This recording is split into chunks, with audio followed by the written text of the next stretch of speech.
nama keenya biraallee akkuma kanaa garuu gaansa gasoomni torbee tokko torbee lama ga'utti waan meeqatu hojjetama adeema. Guyyaa torba booda namni akkasitti hin jiru suutaan keessaan bisaa booda takkatti galchina takkatti dhaabbatu. Akkasisiin jedhaa bareeda. Gaaffiif deebiillee qopheessa. Malee wanta ni hojjanna jennee. Bareeda baqa yaada gaariidhaan shaallaa soomni immoo baay'ee tokko isinirraa bareedeeraa jajjabaadhaa du'aayii walii goonaa isinis nu yaadadhaa yaani isin warra ol babba'u kana nuun isin yaadannaa gaalii nuun immoo isinitti mannaa isinis nu yaadadhaa du'aayiidhaan. Rabbumatti maddaa waa hunda.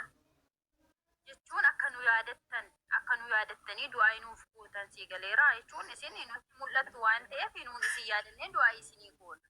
Sii galee? Ayyeenoo isiniif goona nuti illee du'aayii ijoollee mana madaan takka irraan fadheen beeku du'aayii keessatti isiniif goona. Inshaallah hunda'uu mana madaamii keessaa rabbiin abaasuu isiniin jedha. Inshaallaan illee mana madaamii hin jiru. Warra mana madaamii yeroo warra dalagaan ta'uu fi didee hundayyuu rabbiin milkeessu inshaallah jajjabaadha. Dubbadhaa yoo warri seentan. Maakiyya assalaamu alaikum. Waalaikum salaam wa rahmatullahi wa barakatuh. Akkamiin nagaya fayyaadha. Alhamdulillah rabbil alamin. Sin jaalladha rabbii jecha wallah. Amiin.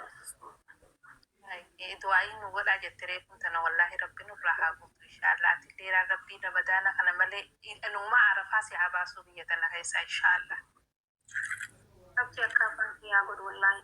Rabbi si haa godhu anaafillee akkasumatti yaa bu'aanis biyya tana keessaa hin jira amata meeqa mana maadaamiitiin jira rabbi nu haa baasu inshaallah. Yaa hayi rabbiin guyyaa tokko hin taaba yoo abdii rabbiirraa. Samaa fi Ameerikaa banamee jaandugaadhaan quban qabda. Waan akkasiiti baay'ee tana keessa laallamaan beekni akkas caccabsuudhaan. Inshaallah iyya rabbi nu haa godhu galatoomii. Foloo naa deebisi maayikii biyya. Hayyee haya. Hayyee naa jiraadhu abibti tiyya. Salaamu alaikum warahmatullahi wabarakatuh maasha.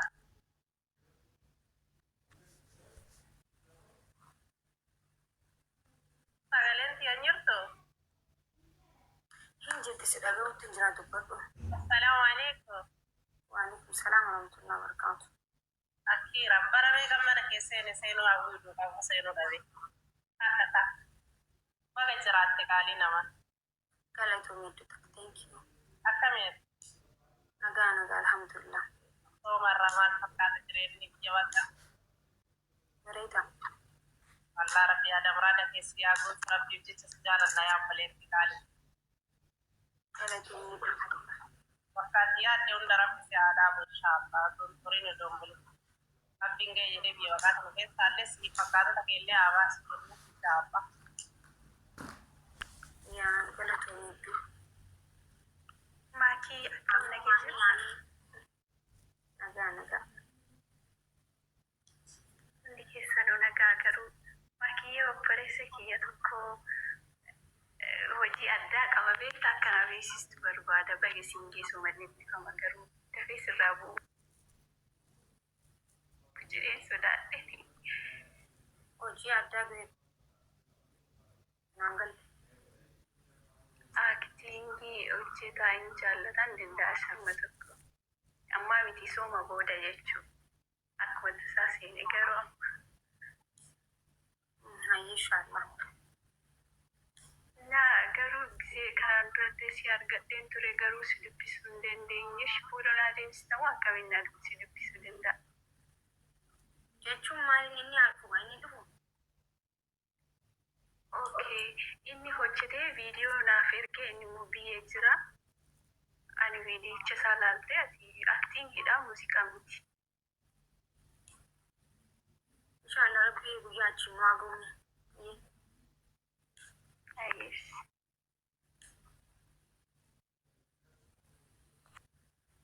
Hayyee naa jiraadhu abibti tiyya. Salaamu alaikum warahmatullahi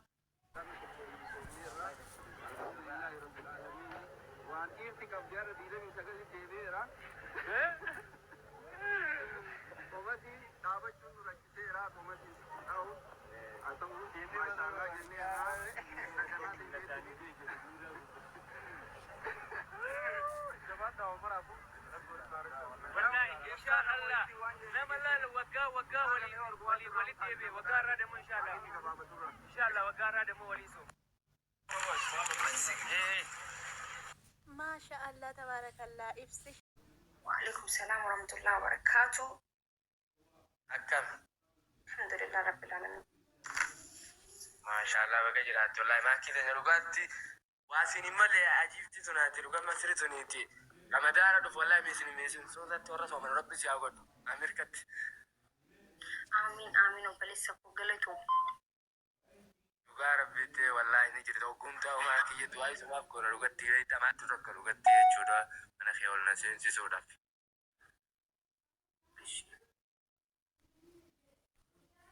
لبستيكين سومنا جبسا. أتي سومنا جبسا وانت بكل. وعليكم السلام ورحمة الله وبركاته. أكم الحمد لله رب العالمين. ما شاء الله بقى جرات والله ما كذا نلقاتي واسيني ملي عجيبتي تناتي لقى ما سرتنيتي لما دارد والله ميسن سودا تورس ومن ربي سياقد أمريكت